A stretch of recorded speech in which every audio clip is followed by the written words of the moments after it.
Okay, praise the Lord. Sa araw po na 'to mga kapatid, mahalaga na pag-usapan natin yung kahalagahan ng pananampalataya. Okay, so alam niyo mga kapatid ano, purihin ang Panginoon kasi isa sa pinakamagandang, regalo niya sa atin ay yung ability na makakita.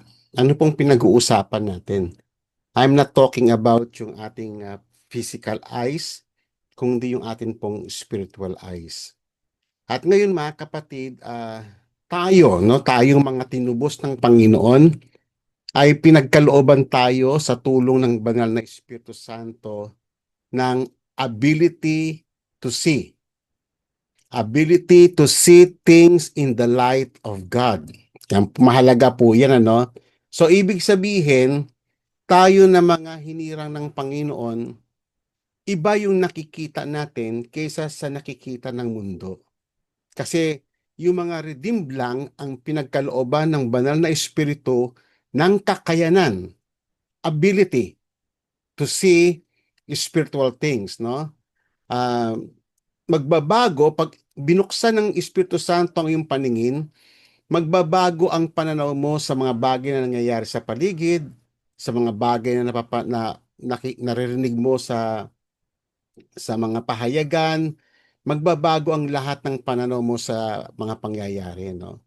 Kasi tinitignan mo na ang lahat in the light of the life na ibinigay ng Panginoon sa atin. Alam nyo, dati kasi ano, ang tayo dati, sabi ng Bible, patay tayo eh. So yung ating paningin doon, patay rin noon.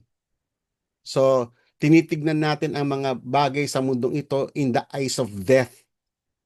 Pero ngayon may buhay na tayo eh. So ngayon na tinitignan natin ang lahat ng bagay in the eyes of life of Christ. So ibig sabihin, mas nakakita tayo ng mas malinaw. Nakikita natin yung meaning and purpose ng buhay. So yung ating yung itong paningin na ito na tinatawag na spiritual eyes or spiritual sight, ito yung pagkakaiba natin sa unbeliever. Kasi ang unbeliever, ano siya ang tawag sa kanya ay natural man. So hindi niya nakikita yung nakikita natin, tinitignan niya ang mga bagay sa natural things, no? Kaya ang tawag sa natural man is naturalistic.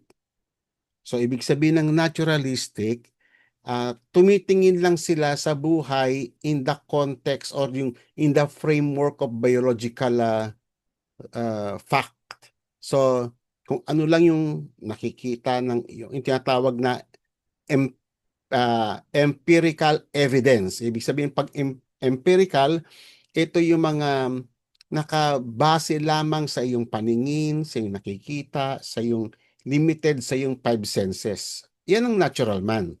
Hanggang doon lang siya. Pero beyond doon sa kanyang experience, no, ay wala na siyang makita. Hindi niya nakikita at hindi niya naunawaan ang mga bagay na supernatural. So, naniniwala lang siya sa mga tinatawag na scientific verification. So, pag ang scientist kasi unbeliever din, of course, magre-rely lang siya sa mga available data. Diyan lang sa mga bagay na nakikita. Kaso, mga kapatid, we have to understand, sinabi yan ng scriptures, may mga bagay na nakikita at may mga bagay na nakikita. Okay? Isa na dyan ang Panginoong Diyos natin sinasamba. Hindi po siya nakikita ng naked eye ng isang tao. So tayo, mga kapatid, ay kaya nga mahalaga na maintindihan natin yung difference natin sa tinatawag na naturalistic man. Kasi ang sabi nga ni Apostle Paul ano, sa may 1 Corinthians chapter 2, but a natural man does not accept the things of the Spirit of God. Kasi nga, hindi naman nila nakikita ang espiritu eh. Hindi naman na nakikita yung katotohanan o yung kahalagahan ng Biblia. Kasi sa kanila, ang mahalaga lang yung mga bagay na nasasaksihan lang sa mundo, mga bagay na nakikita. Okay, so, mga bagay na na-experience nila, hanggang doon lang sila. Kaya nga sabi nga ng scriptures, they cannot accept. It is unacceptable para sa kanila yung mga tinatawag na mga gawa ng Espiritu Santo. Ito po yung tinatawag natin mga supernatural. So para sa kanila, it is foolishness, kahangalan. Itong mga pinag-uusapan natin, yung mga bagay na pinag-uukulan natin ng pansin ng buong panahon natin, yung mga spiritual matters, sa kanila foolishness yan. They will never appreciate it. Kasi wala naman talaga siya nakikita eh. Sa kanila, itong ginagawa natin para sa kanila, it is a waste of time. Di ba? Para sa tingin nila, wala silang mahihita dyan. Naalala ko ngayong isang pilosopo na isang tao na nire-reach out namin noon eh. Ang sabi niya sa amin eh, bakit may mahihita ba ako dyan? So ganun sila mag-isip ano. Kaya kailangan sa kanila bago nila paniwalaan isang bagay, meron silang pakinabang. Sabi ganun. Kung mabibigyan ako ng Diyos sa sinasabi mo ng trabaho, ay maniniwala ako. Pero alam mo ba, binigyan siya ng Diyos ng trabaho eh after that eh. Pero nanalig ba siya? Hindi. Tuloy-tuloy lang siya sa kanyang kalokohan. Actually, gumawa pa nga siya ng kalokohan doon sa trabaho niya kaya natanggal siya eh. So nakita mo no ang tao na yung tinatawag na unbeliever, kahit na bigyan mo siya ng proof na merong Diyos, hindi niya pa rin siya maniniwala kasi nga sarado talaga eh. Patay nga talaga eh. 'Di ba? So yun ang pagkakaiba po natin. Tayo, uulitin ko mga kapatid, ano ang difference natin sa mundo? Meron tayong buhay. At ang buhay na yan ang buhay ng Panginoon na tinanggap natin. At ang buhay na yan ng Panginoon sa atin, yan po ay liwanag. Pinagliliwanag niya ang lahat sa buhay natin. Okay? Pati paningin natin, pati puso natin nadidimlan pinagliliwanag ng buhay ng Panginoon sa atin. Tatandaan niyo po yan. Okay, so, kaya sabi rito, it is foolishness for them. Pangalawa, he cannot understand them. Kahit na ipaliwanag mo ng ipaliwanag, mag-state ka ng maraming mga proof, still they cannot accept it. They cannot understand it. Kasi nga, sarado talaga eh. Yun yung natural man. Okay? Napakahirap mong ipaliwanag, paulit-ulit mong sasabihin, and yet may tanong pa rin siya. Kasi ito yung declaration ng Bible, mga kapatid eh. He cannot understand them unless na abutin sila ng Diyos tulad natin noon. Di ba? Kasi sabi rito, they are spiritually appraised. Ano po ibig sabihin ng spiritually appraised? Sila po yung mga tao na they evaluate or discern or judge matters only through the lens of human intellect. Ganun po yung tinatawag na spiritually appraised. Kasi ang buhay tinitignan lang nila sa context ng human intellect. Kaya nga tawag natin yan kanina empirically. Empirical. Nagbe-base sila sa kanilang five senses. Okay. Kaya nga ang tawag sa kanila spiritually blind. Bulag sila sa espiritu. They cannot see. At wala silang kakayanan, no? Uulitin ko, wala silang kakayanan kasi ang kakayanan na makakita ay kaloob lamang ng Panginoong Diyos sa mga hinirang niya, sa mga redeemed. Okay? So, they cannot see beyond doon sa physical world. Okay? So, their only basis sa determining of what is reality, sabi ko nga kanina sa inyo, yung kanilang five senses. Hanggang doon lang. Ano ba yung five senses natin? Yung ating ability to see, yung ating touch, yung ating taste, Yun, so yun yung ating ano, no, yung ating five senses. So ito ay pag ito lang kasi ang pinagbabasihan mo para sa iyong understanding or determining what is reality, napaka-limited ng iyong scope kasi may mga bagay nga na spiritual eh. May mga bagay na unseen. Okay? So, they rely entirely doon po sa tinatawag na human reasoning. So kung ano yung sinasabi lang ng mind nila, ayon sa kanilang logic, ayon sa kanilang intellect, o yung tinatawag nilang worldly impulses, hanggang doon lang sila. Okay? Kaya nga nire-reject nila yung lahat ng tinatawag na spiritual realities. Okay. Minsan nga ano no, mas naniniwala pa sila sa mga alien kaysa sa Diyos. Sa totoo lang. Minsan mas naniniwala pa sila sa multo kaysa sa Diyos. Okay, so minsan nakakatawa no, hindi sila consistent. Except yung mga diehard atheists na talagang even sa mga dark forces di sila naniniwala. Okay. So, tatandaan po natin mga kapatid, ang tawag po sa kanila, they lack spiritual discernment. Kaya nga, foolishness. Okay? So ngayon, tamang-tama yung sinasabi sa kanila ng scripture sa may Psalms chapter 14. Tignan ninyo ha, yung papaano binalangkas ng Diyos yung kanyang mga salita patungkol sa kanila. Sabi nga, the fool said in his heart. Kasi ang tawag nila sa atin, fool. Pero sa mata ng Diyos, sila yung totoong fool. Yung tingin nila sa gospel, ang tingin nila sa ginagawa natin, foolishness. Pero sila talagang totoong foolish.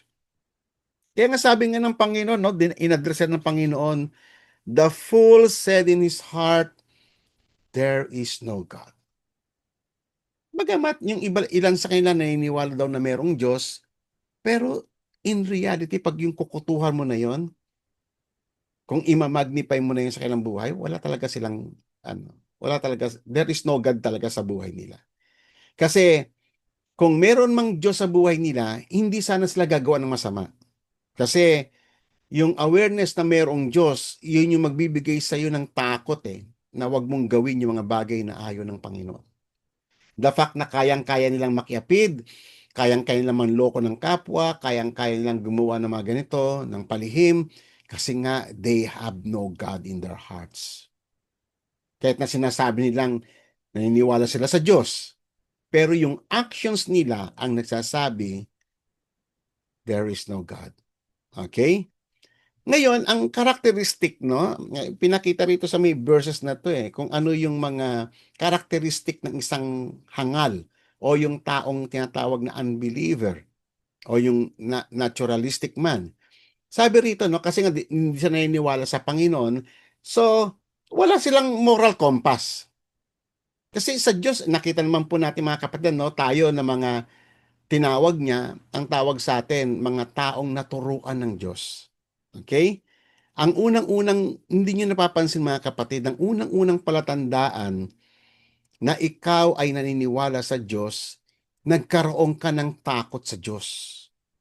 At yung takot na yan sa Diyos, ang naghinder sa atin na huwag tayong gumawa ng mga bagay na hindi kalugod-lugod sa Panginoon. Nagkaroon tayo ng awareness sa holiness ng Diyos at nagkaroon din tayo ng awareness sa activity ng kasalanan. So, ang result ng ating pagkakilala sa Diyos ay na-purify tayo. Nagkaroon tayo ng tamang morality. Pero ang mga taong dinidinay nila ang Diyos, ang unang-unang karakteristik na makikita mo sa kanila is moral corruption. They are morally corrupt. Kasi iyan po ang unang-unang makikita mo sa kanila. Kasi nga, wala namang moral compass na nag-guide sa kanila So gagawin nila lahat ng mga kung ano yung gusto ng laman nila. And they can remain religious kasi naalala ko nung ako'y nagtatrabaho pa sa isang kumpanya noon. May mga kasama kong gano'n na mababait sila sa mundo, no? Sa tingin ng mundo, they are gentlemen, maano sila, mapino magsalita, edukado magsalita. Pero corrupt, kitang-kita mo yung puso nila, corrupt sila eh. Magaling lang silang magdala. Kasi nga sila ay educated, alam nilang dalhin ano, ng pino, alam nilang papaano mag-maneuver na hindi mahalata ng tao sa mundo na gumagawa sila ng corruption. Pero ang puso nila is corrupted. Okay? So sabi ng Bible, they are morally corrupt. They have no sense of godly morality. Meron tayong sense of godly morality. At ang pangalawang comment ng Panginoon sa kanila, among them, yung sa mga unbeliever, no one who does good. Kasi nga, paano mo nga naman malalaman yung good and evil? Hindi ba sa only in the Bible? Kasi ang Bible is the only means of man to distinguish what is right and what is uh, wrong, what is good, what is evil, what is holy, and what is profane. The only basis no ng morality is the Bible. Kaya nga sa mundo meron silang tinatawag na ano no, alam mo naman ang mundo hindi sila nag-open ng Bible. Pero gustong-gusto nila yung GMRC. Ano yung GMRC? Good morals and right conduct. Actually, ini-embrace yan ng ano ng government. Gustong-gusto nila na magkaroon ng ano ng tinatawag na moral recovery kuno. So, ayaw nila at mas possible na mag-promote ka ng religion mo, ayaw nila mag-promote ka ng ano ng Bible, pero gusto nila yung ano yung GMRC lang tuturo mo. Kasi programa yan ng gobyerno yung ah, ah, moral recovery. Pero ang tanong ko, paano magkakaroon ng moral recovery kung hindi bubuksan ng Biblia? Kung hindi Biblia ang basis ng morality? Meron pa bang ibang basis ng morality other than the Bible? Tatandaan niyo po, ang Biblia lang ang nagsasabi ng what is right and what is wrong. What is holy and what is profane. Kung ano yung straight at kung ano yung liko. Biblia lang. Any other basis of man apart from God and apart from His Word, yan yung tinatawag na morality ng mundo. Kasi ang tao, ayaw nila kay God, dinidelay nila ang salita ng Panginoon, pero merong silang certain na morality na ginawa na para lamang sa kailang sarili. Na they seems it's good. Di ba? Yan ang mundo. Meron silang sariling version ng morality. Kaya nga sabi nga ng Panginoon sa kanyang salita, no one who does good. Paano nga naman nila magagawa yung tama? Magbigay po tayo ng isang konkretong halimbawa. For example, ayon sa morality ng mundo ngayon, sa Europe, sa Amerika, ay yung uh, moral lang yung magkaroon ng tinatawag na third sex. Moral yun sa kanila. Yung bata pa lamang i-encourage na sa tinatawag na yung mamili ka ng iyong gender. Sa Europe ganun eh. Talagang ini-implement ng ano yan ng government na pati mga teachers ay nire-require na magsuot ng dalawang klaseng damit, 'di ba? Kasi nga para yung mga bata matulungan din na sila yung magde-decide kung ano yung sex nila paglaki nila. So, ipinanganak silang male or female, accepted nila yan kasi depende yun sa kailang genital organ. Pero paglaki nila sila ang magde-decide kung ano sila. So, nakita nyo, no? Yan ang morality ng mundo. So, may Bible, hindi po ganyan. Straightforward ang Bible. Sinabi niya na ang tao ay dalawa lang ang gender ng tao, male and female. Anything na departure sa katotohanan iyan is perversion. And it is sin. It is destroying the order na isinet ng Panginoon since the creation. Okay? So dapat maging malinaw sa ating yan. Kaya nga ang tao sa mundo, no wonder, they do not really know what is good. Paano nga kung hindi nga nila alam yung tama, Paano nila gagawin yung tama? Kaya nga tama yung sabi ng Panginoon eh. There is no one who does good. Kasi yung good na ginagawa nila, ito yung good according to their own eyes. Magkaiba po yan mga kapatid. Wag po kayong padadaya. Kasi ang mundo, di ba, minsan may nakikita tayong tao na mabait naman, ganito. Hindi po ganun yun. Hindi po ganun yun mga kapatid. Sa mundo, yes, accepted siya na mabait kasi ang mabait sa mundo yung hindi naman nagnanakaw, hindi naman babaero, hindi naman nagsusugal, hindi naman ganto-ganto. Pero sa kanila yun lang mabait eh. Pero sa atin, hindi ganun ang kung ano yung good. Sabi ng Biblia, there's no one good. God alone. Sinabi po yan sa Romans, si Apostle Paul, there's none, there's no, not even one na good sa atin. Lahat tayo evil. Kailang tayo naging good because of the goodness of God sa atin. Tinuruan tayong lumakad sa kanyang goodness through Christ. Okay? So, ngayon, and then sabi ng verse 2, the Lord has looked down from heaven upon the sons of men to see if, if there are any who understands. So nakita nyo na wala silang understanding.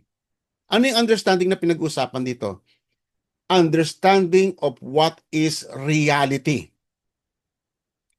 Alam nyo ba mga kapatid, ang mundong ito, they are living in fantasy. They are living in delusion. Kasi alam nyo, the only reality can only be found sa kanyang salita at sa Diyos. God is the only reality. His words is about what is reality. It testifies about what is reality. Yan ang Biblia. Kaya pag nagbabasa ka ng Bible, lahat ng sinasabi niya, iyon yung totoo. Ang mundong ito, you have to understand mga kapatid, ang mundong ito bumagsak sa kasalanan. Na-distort ang idea ng tao about what is reality. Bumagsak siya. Hindi niya na nga alam kung ano yung tama at mali. Di ba? Pinagdudahan niya na nag-exist ba si God? Yung Bible naman niya, salita lang ng tao. Nakita mo, no, yung confusion ng tao. Hindi niya na alam kung ano ang reality. Hindi niya na nga alam i-define what is a woman, what is a man. Lalo na sa panahon ngayon, grabe ang confusion. Kasi tatandaan ninyo, kung wala ka sa Panginoon, kung wala sa iyo ang salita ng Diyos, you are living all your life in fantasy. Lahat ng iyong hopes and dreams is delusion. Tatandaan niyo po yan. Delusion. Lahat ng pangarap mo. Kasi kay God mo lang masusumpungan ang pag-asa. There is no other hope available on this planet Earth apart from God. Siya lang ang pag-asa natin. Si Christ lang ang pag-asa ng humanity. Kasi ang lahat ng tao, basahin niyo ng maigi ang Bible. Lahat ng tao is perishing. Lahat ng tao ay dying. Lahat ng tao pabulusok sa impyerno. Yan ang ating society. So imaginein mo no na they are trying to improve yung future. Ang gaganda ng mga plano nila. They were planning for their children, for the future of their children. They are hoping na ganito magiging payapa ang daigdig, mawawalang mga digmaan, na magkakaroon ng kapayapaan. That is delusion. Apart from God, there is no reality. It's all delusion. It's all fantasy and insanity. Tatandaan niyo po yan. Okay? Kaya nga mapalad ka kapatid, kung isa ka sa mga hinirang ng Panginoon. Napakapalad mo kapatid kung isa ka sa binuksan ng Holy Spirit ang iyong paningin. Kasi nakikita mo na ang katotohanan. Napakapalad mo pag pinapahalagan mo ang salita ng Diyos. At dito ka kumukuha ng pag-asa, dito ka humuhugot ng lakas sa salita ng Panginoon. Mapalad ka kung nangahawak ka sa lahat ng pangako ng Biblia because that is the only reality. Amen? Meron kang tamang pangunawa. Kasi anong sabi ng Biblia? There's no one who understand. Kasi kung maunawaan nila si God, hahanapin nila si God. Hindi po ba, tulad natin, hinahanap natin si God kasi nabuksan na ang mata natin sa reality eh. Nakita mo na yung ah, hindi sa physical eyes ha, but through the eyes of faith. Nakikita mo na that there is God. Naunawaan mo na ang mundong ito ay ginawa ng Diyos. Naunawaan mo na ang tao ay ginawa sa larawan ng Diyos. Naunawaan mo na ang lahat ng bagay ay nag-umpisa sa Panginoon at babalik sa Panginoon. Yan yung pangunawa na binigay ng Panginoon sa atin. Nakakabit ka sa katotohanan. Pero pag hihiwalay ka sa Diyos, ano pang maiiwan sa iyo, kapatid? Nakikita niya kung gaano ka-importante yung ating pinag-uusapan sa gabing ito. Okay? And then, ano pang sabi ng Panginoon? So, they have all turned aside. Together, they have become corrupt. Lahat sila. The greatest, the poorest, the richest, the weakest, the strongest, the wisest, the etc. etc. Lahat, they turned aside and all become corrupt. Kasi yung denial nila sa Diyos at denial nila sa kanyang salita. There is no one who does good, not even one. Sino po nagsabi niyan? The Scriptures. Yan po, tatandaan niyo po mga kapatid, no? Every time you read the Scriptures, you have to understand that God is talking of what is reality. So therefore, ang Scriptures ng Panginoon ay testimony ng Diyos kung ano yung katotohanan. Amen? God is talking, revealing what is reality sa kanyang mga anak. Pero none among the believer ang makakaunawa ng ating pinag-uusapan. Sa kanila, it is foolishness, it is a waste of time, it is meaningless. Pero sa atin, ibang-iba. Ang isa pa sa mga napansin nyo sa mga unbeliever, they have not thought of God and they have not thought about His judgment. Kaya nga kung babasahin niyo yung patuloy nitong chapter 14, they are not aware that there is a judgment day na isinet apart ng Panginoon para sa kanila. Magugulat na lang sila isang araw na andyan na yung judgment. At silang lahat ay napasama na doon.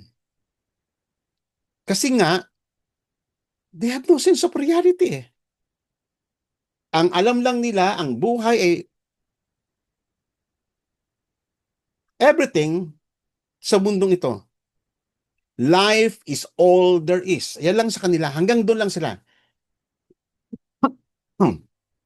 Amen? They have no thought of God and His judgment. They have no sense of what is reality. Amen? Hindi nila alam yung naging takbo ng kasaysayan since the beginning of time magpahanggang ngayon, kung paano si God ay nag-judge all throughout history, walang halaga sa kanila yun. Kasi hindi naman sila naniniwala na mayroong Diyos eh. Kaya gusto nilang burahin si God sa eksena kasi nga, para mabura din na yung takot nila sa Judgment Day. As simple as that. Okay? And then another testimony pa sa may 1 Corinthians 1:18. Sabi nga nila, for the word of the cross is foolishness to those who are perishing. Nakita nyo, no? Kaya pala ganon, no? Kaya pala foolishness sa kanila ang word of the cross. Wala silang makita. Sa kanila, walang meaning yan. It is a waste of time. Kasi nga, yun yung palatandaan na sila ay perishing. Amen? But to us, sa ating mga hinirang ng Panginoon, sa atin na niligtas ng Diyos, it is the power of God. Ang cross, it is very meaningful para sa mga Christian. Sa mga unbelievers, ano ang tingin nila sa cross? Bakit foolishness? Kasi sa kanila, alam nila yung history na ang cross is a Roman instrument of execution. It's just a piece of wood na ginagamit ng Roman to execute yung mga criminals. Hanggang doon lang sila. Sa kanila nakikita nila yan na tool of death and nothing more. Hanggang doon lang nakita sa may cross. Pero tayo, tignan mo. Ano ang nakikita nyo sa cross? The victor. Nakikita natin yung the victorious one.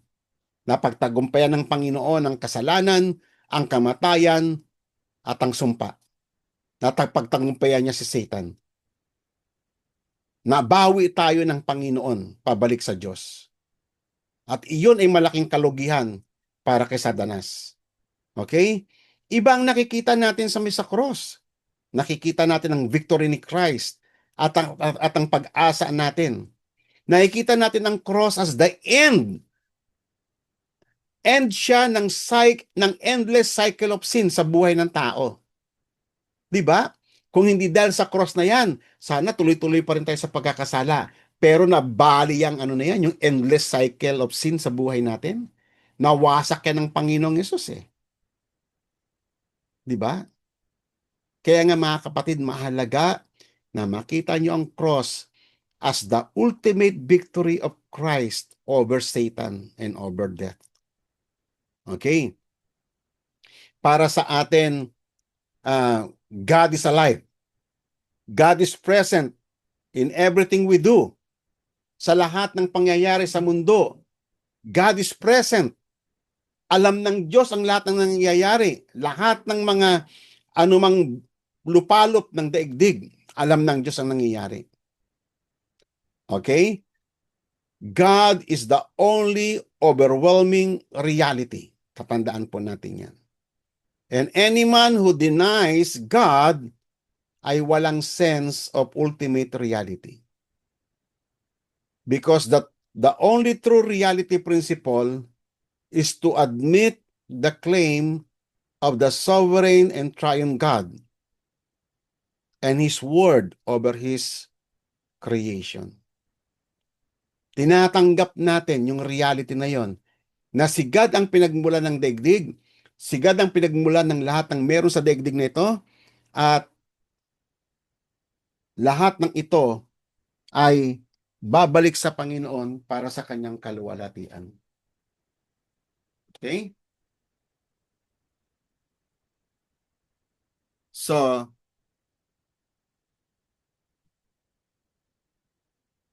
sa atin na mga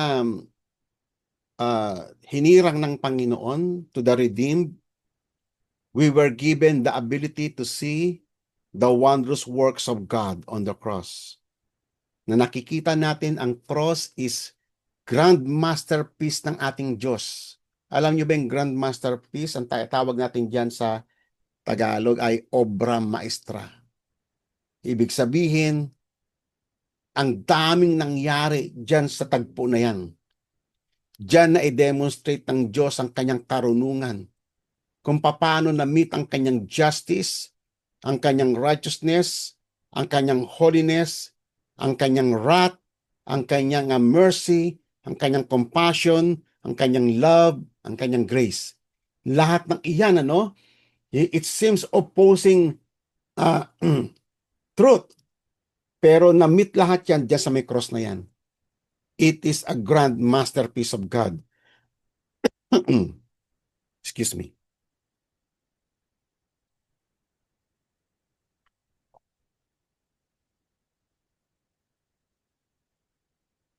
Okay. Kaya nga, sabi nga ng Panginoong Yesus, blessed are your eyes, because they see. Palad ka kapatid, pag nagbago na ang iyong pananaw. Napakapalad mo kung ang tainga mo bukas na sa Panginoon. Okay? Nakakarinig na siya. Dati nga kasi bingi tayo, di ba? Totoo naman yun eh. Bingi tayo sa salita ng Panginoon. Sabi nga ng Panginoon, "For truly I say to you, that many prophets and righteous men in the Old Testament desired to see what you see and did not see it, and to hear what you hear and did not hear it." Napakapalad natin mga kapatid. Okay? Tatandaan po natin, tayo mga kapatid ay tumanggap ng isang napakalaking pagpapala.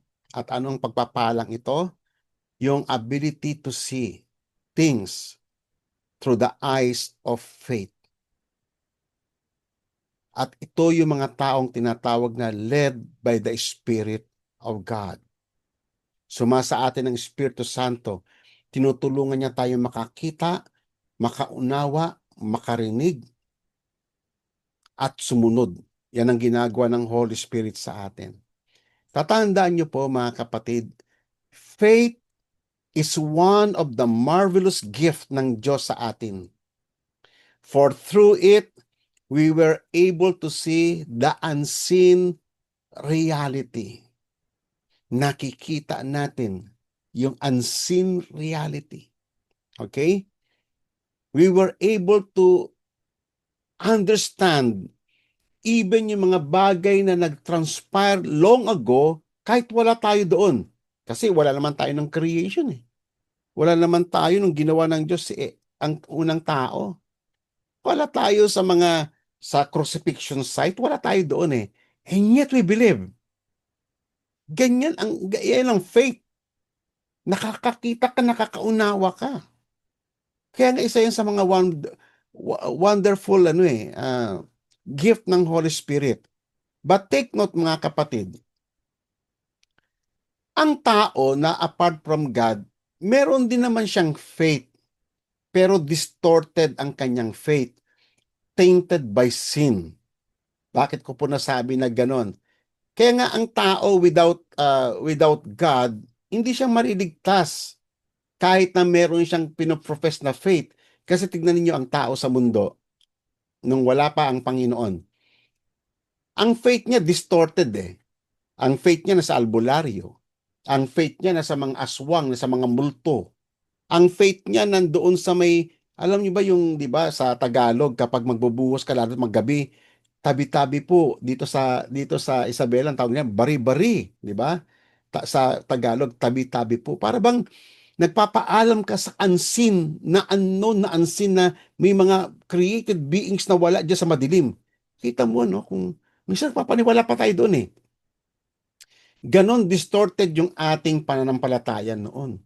At worse, marami mga tao naniniwala sa alien. Wala namang proof yun eh, na merong alien eh.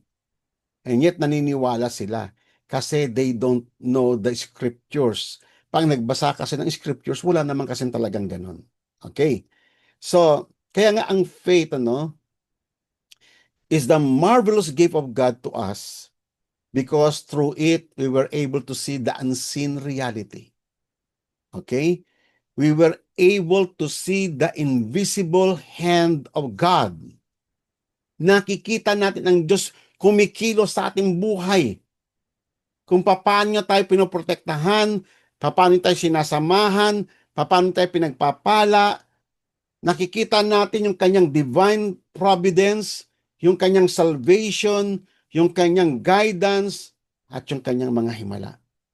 Bagamat hindi nakikita si God, but through the eyes of faith, nakikita mo that God is present in us. Amen? Sinabi nga ng Panginoon sa scriptures, I will never leave you nor forsake you. At sinabi niya rin sa isang talata na I am with you even to the end of the age. Sasamahan ka ng Panginoon. Naniniwala ka doon. At nakikita mo yung reality na yun ang sinabi ng Panginoon na kasama mo ang Diyos. Dumaan ka man sa mga severe trials ng buhay. Dumaan ka man sa death threat. Dumaan ka man sa mga perilous times ng buhay. sa mga matitinding sufferings and hardships ng buhay, alam mo na kasama mo ang Diyos through the eyes of faith. Amen? Kaya nga pag ikaw meron kang pananampalataya mga kapatid, definitely you are seeing the unseen God. Amen?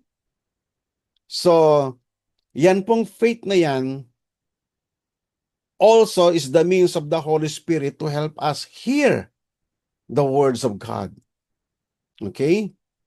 Pero may mga extreme dyan na minsan meron, alam mo yung may mga iba kasi na na hindi nila distinguish yung difference ng guni-guni, yung tinig lang ng sarili mo at saka sa tinig ng Panginoon. Lalo na ngayon meron tayong training na mag-concentrate ka lang, mag-meditate ka lang, and then may maririnig ka na still small voice. Alam niyo kapatid, magbasa ka ng scriptures. All throughout the scriptures, si God, nagsasalita siya sa kanyang mga tao audibly. Hindi nila guni-guni yun. Ngayon marami na yung guni-guni na lang eh. Sasabihin nila ay sinabi ng Diyos kasi nga na-train siya ng pastor nila na ganun. So nakita niyo, hindi na natin alam i-distinguish ngayon yung error sa truth. Okay? Kasi nga sa mga maling practice. Meron nga isang merong isang manggagawa. Nagpray daw siya sa Panginoon at ang sabi daw ng Diyos sa kanya sa pamamagitan ng Espiritu, pupunta daw siya sa Jerusalem at magpipreach siya. So ngayon, syempre di ba, kung talagang ikaw sinusugo ka ng Panginoon, kahit anong takas mo, naalala niyo si Jonah, tumakas dahil inutusan siya ng Diyos sa Ninive, tumakas siya. Anong ginawa ng Diyos? Ay, talagang pinabalik siya. Otherwise, mamamatay siya. Pag ikaw, talagang sinabi sa iyo ng Diyos na pinapupunta ka niya sa ibang bansa at magmi-mission ka, hindi ba si God din ang magbibigay sa iyo ng kakayanan na gawin yun? O nakita mo, walang support, walang Hindi naman siya hanggang ngayon, hindi siya nakapunta ng Jerusalem para mag-preach. Hindi nangyari yun. So, ibig bang sabihin, bulaan yung Diyos? Hindi. Guni-guni niya lang kasi yon. Hindi niya alam i-distinguish yung guni-guni, no? Yung sarili mo lang, yung sarili mong voice against the voice of the Holy Spirit. Okay? Kaya mag-ingat po tayo mga kapatid, no? Mag-ingat po tayo. Kung talagang kayo mahal niyo ang Panginoon, wag kayong lumagpas, no? Yung alam mo yung minsan lumalabis yung ating tinatawag na pananampalataya eh. Lumalagpas na siya sa may boundary. Dapat within the bounds pa rin no ng context ng pananampalataya na ibinigay ng Diyos sa atin sa Biblia. Huwag tayong lalagpas. Nagiging extreme at naliligaw po ang ilang nating mga kapatid. Okay. Kaya napaka-vital mga kapatid ang pananampalataya para po sa mga redeemed, for it gives him the power to believe, the power to obey God, and the power to overcome this world. Okay? Yan po ang nagagawa ng pananampalataya. Okay. So ngayon, kaya nga ang kabilin-bilinan ng Panginoon sa kanyang mga salita. Alam nyo ba itong verse na to, itong Romans 1:17, kinuha yan sa may Habakuk eh. Yan ang context ng buhay ng isang tinawag ng Diyos. The righteous man shall live by faith. Buhat ng tinawag ka hanggang sa mamamatay ka na, diyan ka lalakad sa context na yan ng pananampalataya. Ibig sabihin, yan na ang magiging buhay mo araw-araw. Natitignan mo ang lahat ng bagay in the context of faith. Ikaw man ay masaya, ikaw man ay malungkot, ikaw man ay malusog, ikaw man ay may karamdaman, ikaw man ay mayaman, o ikaw may walang pera, ikaw man ay anuman yung nangyayari sa may buhay mo, lahat ng pangyayari ay titignan mo in the context of faith kasi iyan ang commandment ng Diyos. The righteous man shall live by faith. At huwag siyang hihinto kasi iyan ang buhay niya. From the moment na mag-act siya foolishly at i-abandon niya ang faith, nagkakasala siya. Alam niyo ba mga kapatid, sinabi po to sa scriptures ha. In Romans 14 verse 23, whatever is not from faith is sin. Lahat daw ng gagawin mo, decision man yan, ay kapag hindi ito, pag ginawa mo to, out of the context of faith, nagkakasala ka. Kasi ang commandment ng Diyos ang Kristiyano, mabubuhay siya habang siya humihinga. Ang lahat ay titignan niya in the context of the life of God. In the context of the Word of God.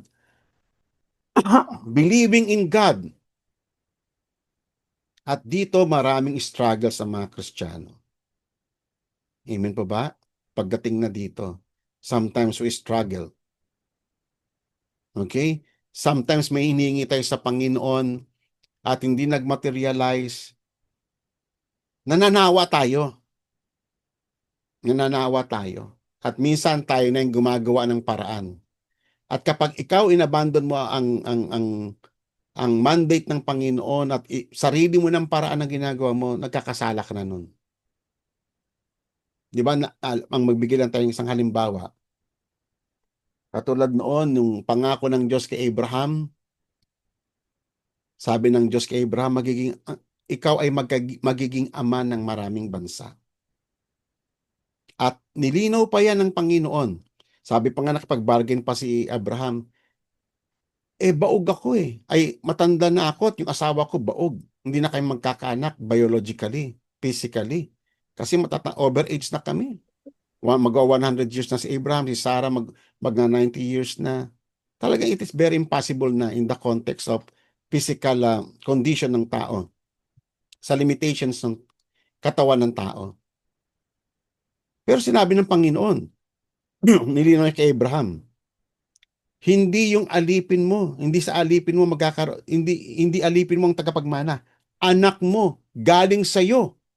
Supling mo ang magiging tagapagmana, sabi ng Panginoon, ng Ama kay Abraham.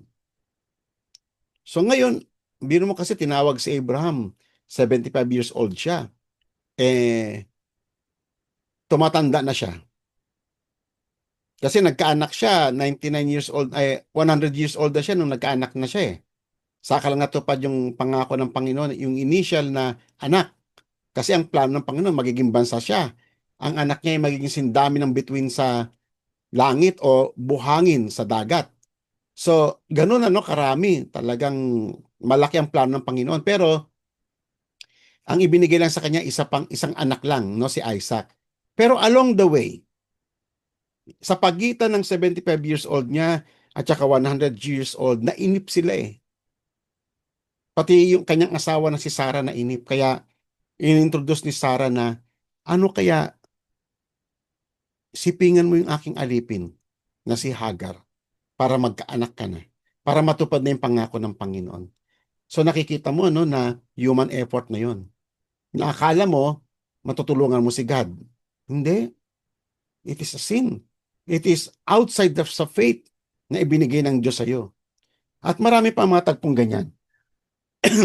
Excuse me.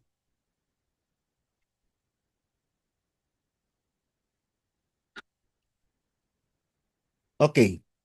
So, tatandaan po natin. We will see things in the context of faith. In every area of life and thought.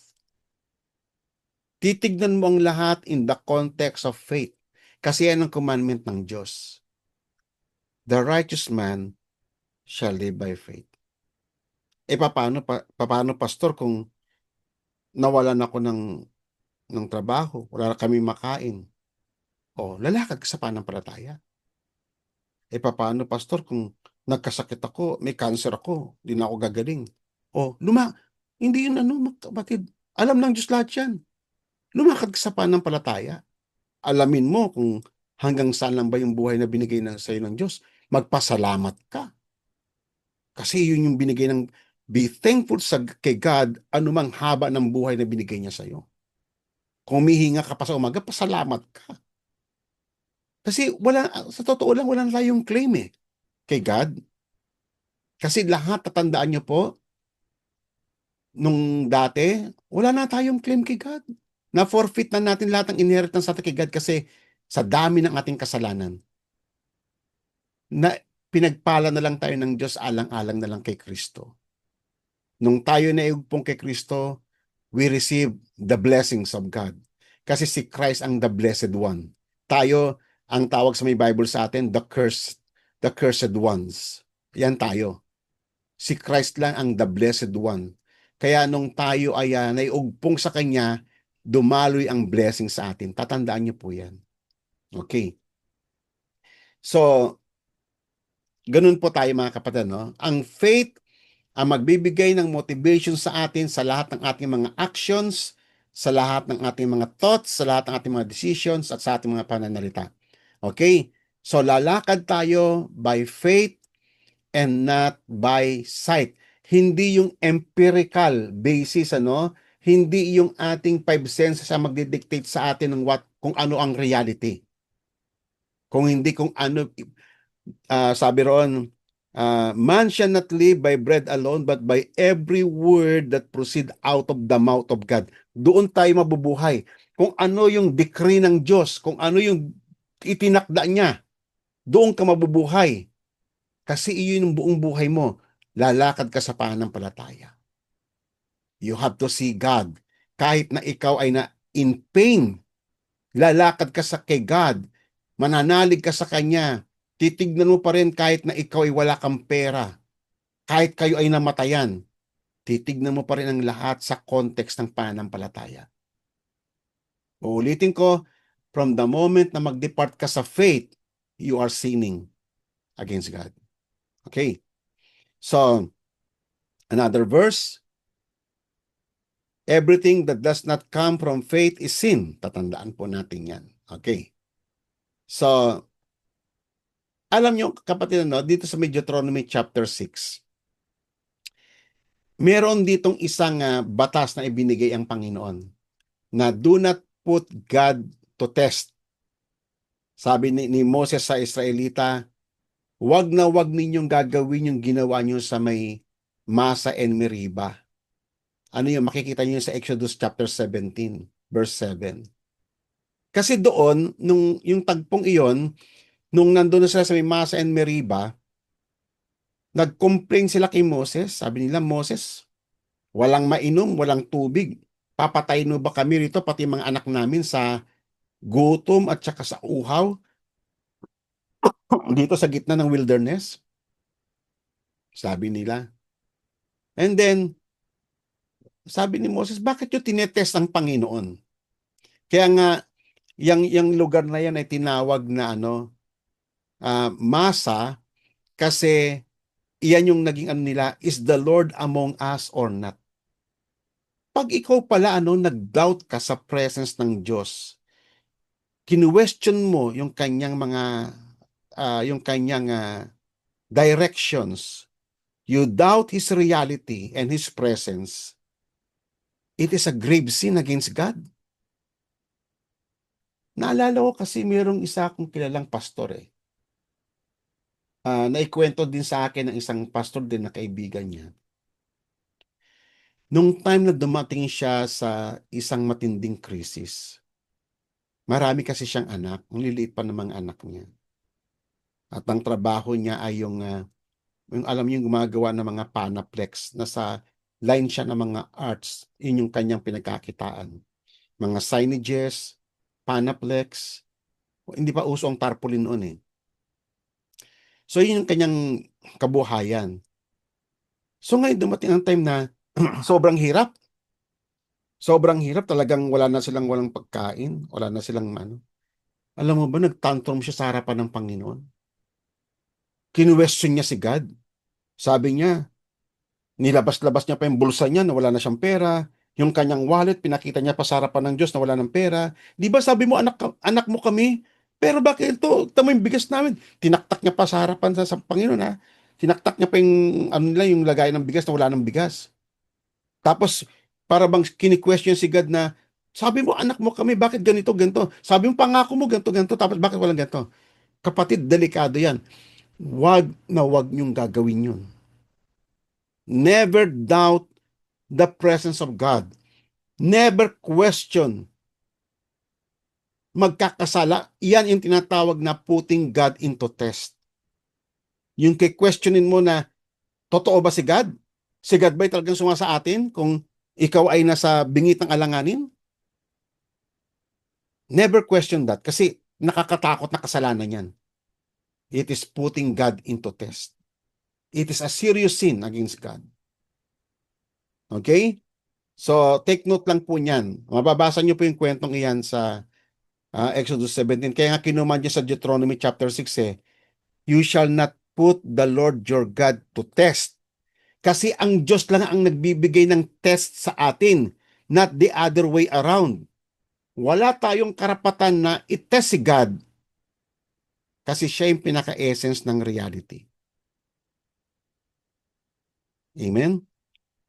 Kaya matakot tayo sa Diyos. Now, kaya nga sabi rito no, sa Hebrews 11, alam niyo bang Hebrews 11, pag nabasa niyo yan, iyan po yung mga tinatawag na hall of faith, mga taong lumakad sa pananampalataya. At ito yung isa sa mga excerpt doon no, sa Hebrews 11. Without faith, it is impossible to please Him. Kaya nga dapat lahat ng ginagawa mo nandun ka sa context ng pananampalataya. At vital para sa isang Kristiyano, yung pananampalataya. For without faith, it is impossible. You cannot please Him. For he who comes to God, first must believe that He is. Naalala ko yung isang nabasa ko noon na testimony ng isang missionary sa China nung mga panahon ng mga 1500 ano pa lang yun, mga 14, 15 centuries sa China. Sabi ah ang sabi ng mag-pray ka nga sa Diyos mo, sabi nilang ganon. Sabi niya sa missionary, mag-pray ka nga sa Diyos mo na magkaroon ng magkaroon ng ulan. Sabing ganon. O sige, sabing ganon. Magkaroon ng ulan bukas para magkaroon ng tubig yung mga pananim. O sige, mag-prepare ka ng payong. Tapos nag-complain yung betong prepare ng payong, wala pa ngayong ulan. Akala ko ba humingi ka ng ulan? O, di ba? Napakaganda, napakasimple ng dialogue pero totoo yun eh. Pag ikaw ba kapatid, humingi ka sa Diyos, nananalig ka ba talaga? Una, nananalig ka ba na talagang merong Diyos? Pangalawa, nananalig ka ba sa Diyos na kaya niyang ibigay yung hinihingi mo?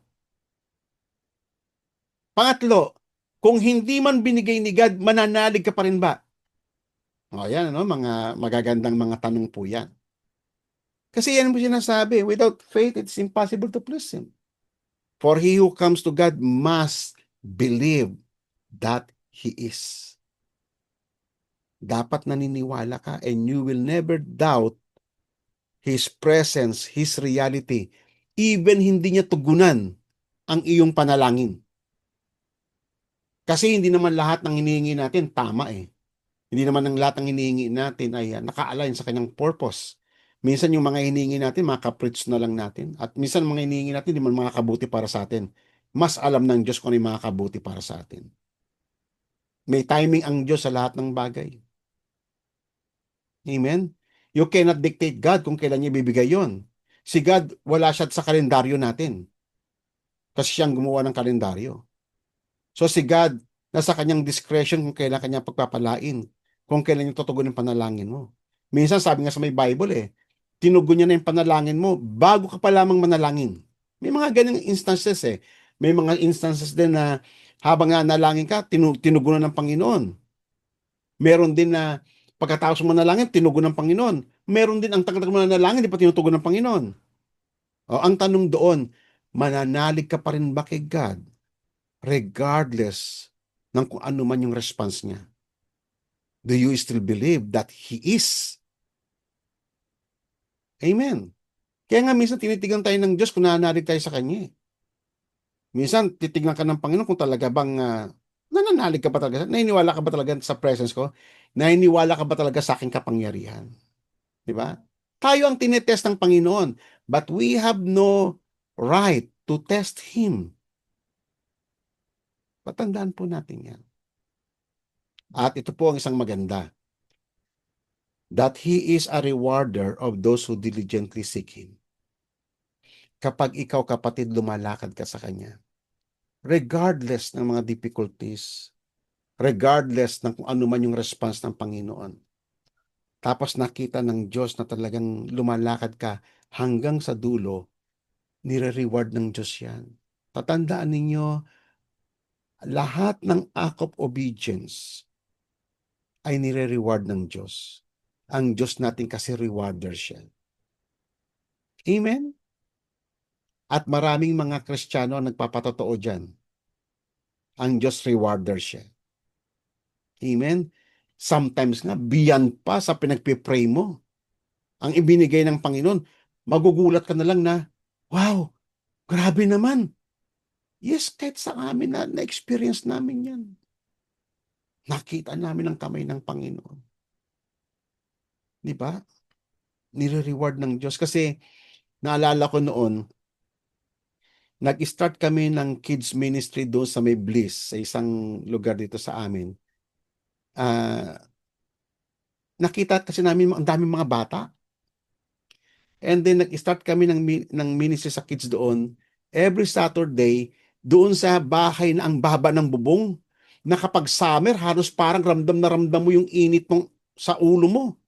Tas ang daming bata. Yung ibang mga bata, hindi pa naliligo, di ba? Ibang mga bata, wala pa mga panty, mga ano, nag-ano ka doon. Iba-ibang mga kwento ng mga bata na kinikiter mo, na nagtuturo kang ganun. Nagtiyaga kami for 7 years sa lugar na yun. 7 years. Every Saturday, walang patlang yun. Nagtiis kami doon sa mababang silungan na yun. And then, alam mo ba, one day, nagulat kami. Merong isang foreigner na pinatawag ako. Na yung foreigner pala na yun, Kristiyano rin siya. Dati rin siyang isang mahirap na bata sa Singapore. And then, natagpuan siya ng isang missionary na Pilipino at tinuruan siya ng pananampalataya. Ngayong maunlad na ang Singapore, nagbabalik tanaw siya doon. Kaya nung nag-visit siya rito sa Philippines, nakita niya ang daming bata doon sa nagtanong siya kung meron bang gawain ng mga bata doon. At nalaman niya na kami yung nag-handle ng kids doon. Pinatawag niya ako at nagulat ako yung plano niya. Nagkaroon ng 2-story building para sa kids sana. Ngayon, doon na ang church ngayon. Di ba? Wonderful eh. Mga, you cannot, hindi po pwedeng lagpasan yung plano ng Diyos. Beyond pa sa hinihingi mo. Noon nga, ang pinagpipray lang namin kasi meron naman kaming lupa doon na malapit din sa may building na yon before. Ngayon, iyon na yung garahian namin ng mga sasakyan. Dati iyon, doon namin plano magtayo ng building. Church, single story building lang. Doon namin original ng plano. Iba pala ang plano ng Panginoon kaysa sa amin. Mas malaki, mas maganda. O, di ba? Kamanga-manga ang Diyos eh. Kamanga-manga ang Diyos natin. He is working in a very mysterious way. Yan po ang Diyos natin. He is the God of supernatural things. Yung mga impossible, nagiging possible sa Kanya. Okay. So ngayon, pagpatuloy po natin, sabi nga sa may verse 1, now faith is the assurance of things hoped for, the conviction of things not seen, and for by it men of old gained approval. So unang-una, yung pananampalataya. Kasi tatandaan niyo yung pananampalatayang iyan galing yan sa Panginoon. Si God ang nagbigay sa inyo yan, isang kakayanan na makita mo ang reality ng Diyos at ng kanyang salita. Yung reality ng kanyang mga pangako. Maiintindihan mo lamang yan through the eyes of faith. Kaya, yang din pananampalataya na yan, nag-gain ng approval yung mga men of old, sila Moses, sila Noah, and many more. Lumakad sila sa faith na yan, na si God buhay na buhay sa kanila. Amen? Si Moses lang naman talaga ang nakakita sa kanila face to face eh. Actually, hindi face to face. Likod lang ng Diyos, pinakita sa kanya. Kasi mamamatay siya, sabi ng Diyos. So, pero the rest, they don't see God. And yet, they walk by faith. Si Enoch at marami pang iba. So, they gain approval. Na si God ang nag-approve ng pananampalataya. Tatandaan niyo po, hindi po sarili mo ang mag-approve ng iyong pananampalataya. Hindi rin yung pastor mo ang mag-approve sa iyo. Hindi rin yung mga kapwa mo Kristiyano sa inyong church ang mag-approve sa iyong pananampalataya. Si God na hindi nakakita, hindi mo nakikita. Siya ang mag-approve kung genuine ba yung faith mo sa Kanya. Tandaan po natin yan. Di ba? Kasi ang faith is the conviction of things not seen. Naniniwala ka na totoo yun. Kahit hindi mo nakita, kahit wala ka doon, pinapaniwalaan mo yun. At pangatlo, by faith we understand that the world was prepared by the Word of God so that what is seen was not made out of things which are visible. Naalala mo, balikan nyo sa Genesis. By the Word of the Lord, na-create niya ang lahat ng physical matter sa universe. By the Word of the Lord. Amen? And God said, let there be, nangyari. Kaya nga kung wala kang pananampalataya, paano paniniwalaan yun? Yung mga account na yun. And that is the statement of reality. Kaya nga sa mga unbeliever, it's foolishness. Kasi unang-una, hindi na nakikita ang Diyos. Mas pinapaniwalaan pa nila yung tao galing sa unggoy. So nakita nyo, no? Kasi kung hindi ka maniniwala sa reality ng Diyos, iba ang paniniwalaan mo. So gano'n lang po yon. And then, sabi nga, sa ang Panginoong Yesus, na paano tayo lalakad, paano natin sasambahin ang Diyos na di natin nakikita. Sabi nga rito, the hour is coming and now is, and when the true worshipers will worship the Father, it must be in spirit and in truth. Kasi kung wala sa iyo ang spirit ng Panginoon, of course, wala kang faith. Hindi mo alam ang truth. So, ang spirit muna ang nag-start sa buhay natin. Ang spirito nagbigay ng pananampalataya. Ang spirito ang nag-uudyok sa atin, nagtatrabaho sa atin, nagbubukas ng paningin natin, ng ating pandinig, ng ating spiritual eyes, ang Holy Spirit. And then makikita mo ang katotohanan. And you will embrace the truth. Whether it is impossible, whether it is invisible, at doon nalulugod ang Panginoon. Sa mga lumalakad sa ganun. Kasi iyon ang reality.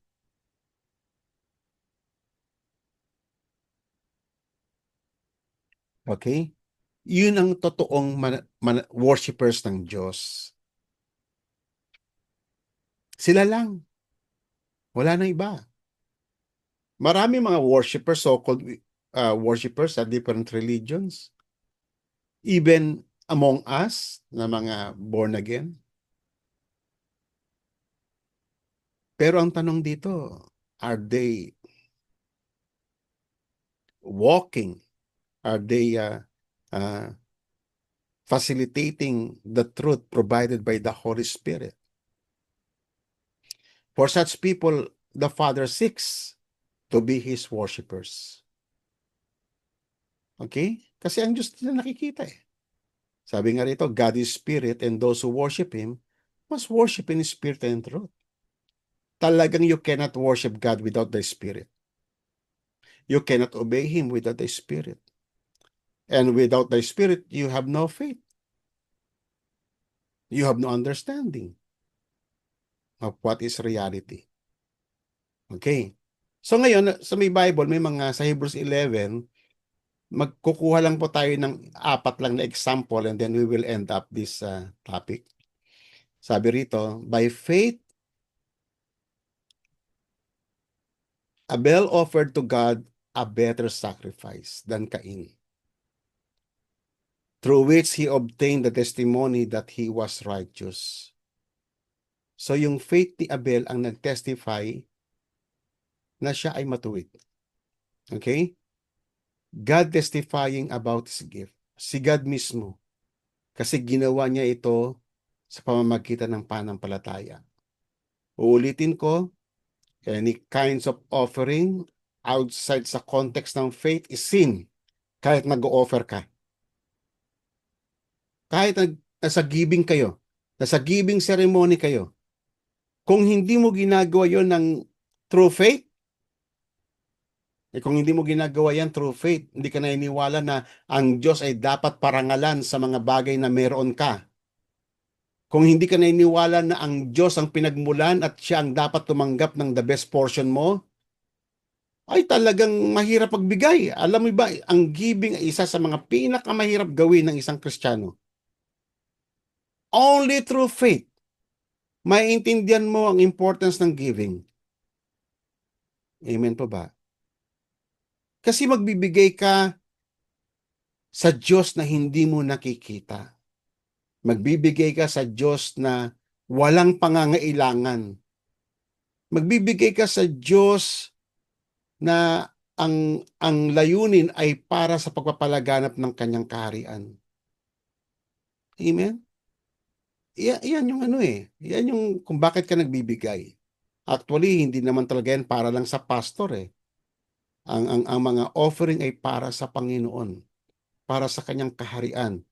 Bahagi lang ang pastor sapagkat nagtatrabaho siya sa kaharian ng Panginoon, karapat-dapat lang siya na tumanggap ng mga kaloob ng mga anak ng Diyos.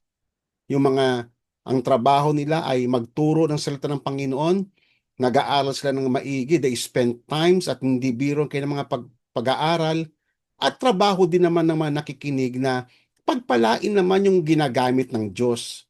Hindi lang yung puro tayo pakinig ng pakinig at wala tayong pakialam sa lingkod ng Panginoon. Mali po yun. That is not faith. Kasi kung according to faith, at alam mo itong lingkod ng Panginoon, ginagamit ng Diyos, ay dapat ka magbigay kasi utos ng Diyos po yun eh. Hindi po dahil sa kagustuhan lang ng mga pastor na magkaloob kayo. Utos siya ng Diyos. Huwag niyong kakalimutan ang mga Levita. Huwag niyong kakalimutan yung mga tagapagturo.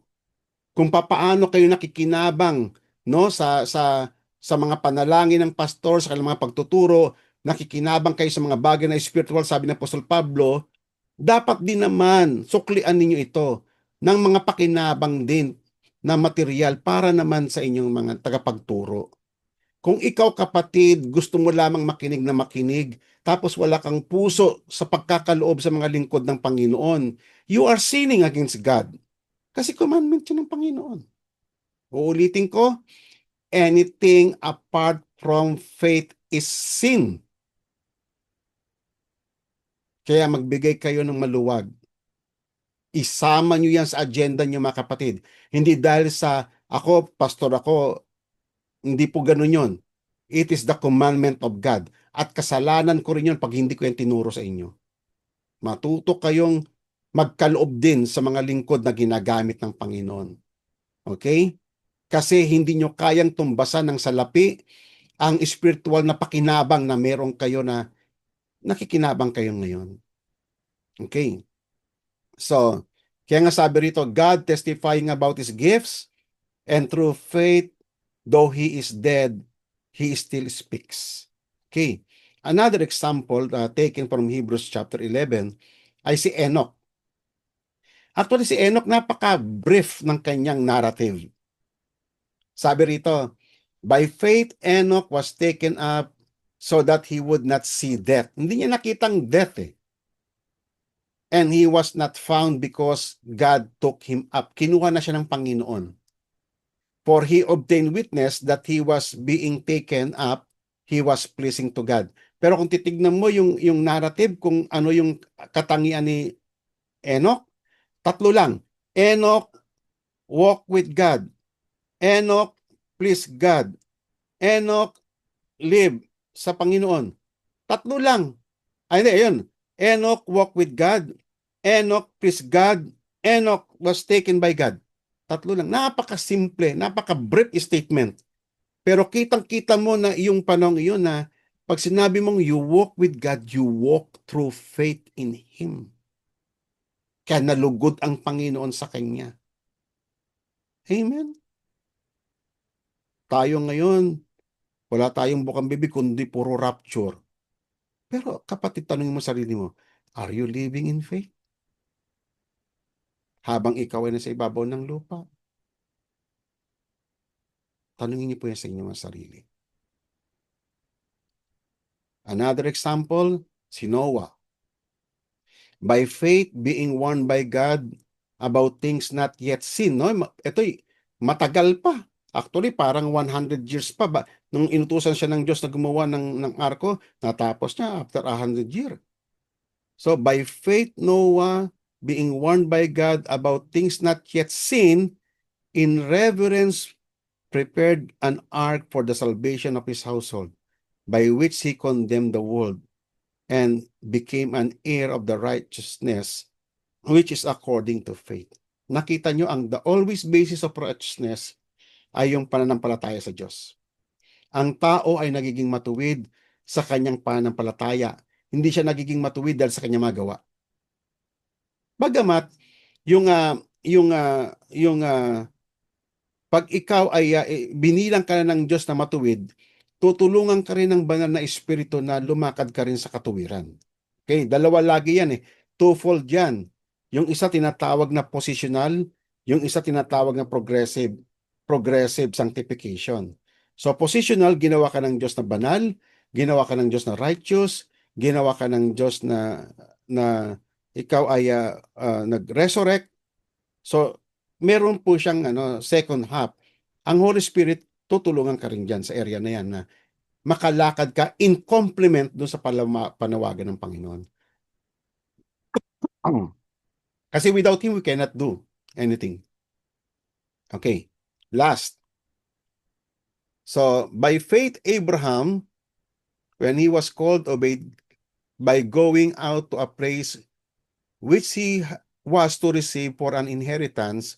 He went out not knowing where he is going. Galing siya sa Ur of Chaldeans sa Iraq. Iraqi to si Abraham eh. Nag-travel sila doon sa may sa Turkey. Yung Turkey ngayon. Yung tinatawag nilang Haran. And then doon namatay yung father niya. After that, nag-proceed na siya papunta sa may land of Canaan na siyang naging promised land.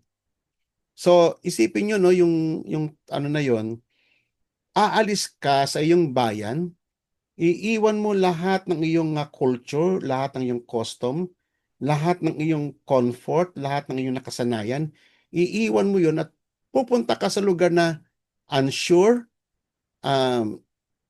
di ba? Ilalagay mo at risk yung family mo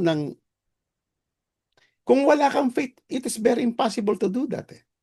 Kaya nga nalugod ang Diyos sa kanya eh.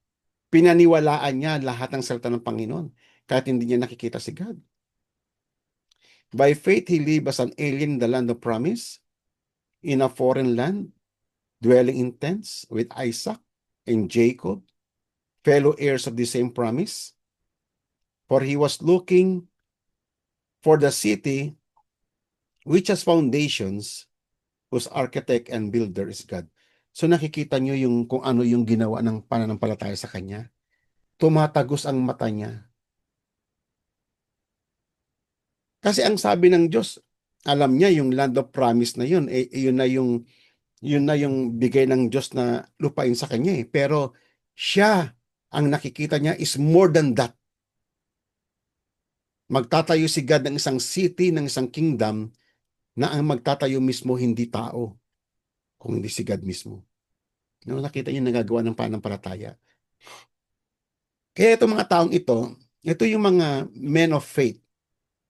Isinulat sila sa aklat ng Hebreo para magkaroon tayo ng mga ehemplo, model, paano lumakad sa pananampalataya. Excuse me.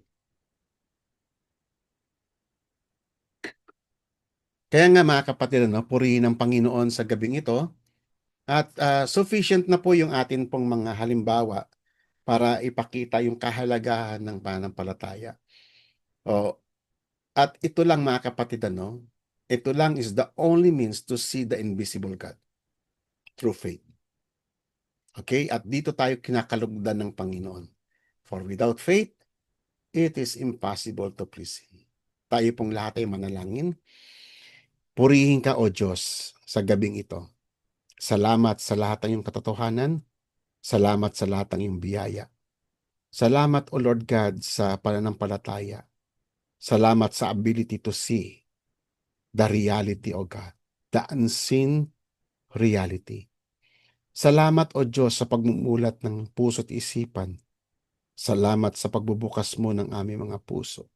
Salamat sa kapatawaran ng aming mga kasalanan. Sa kalayaan, sa pangunawa. Salamat sa lahat ng katotohanan.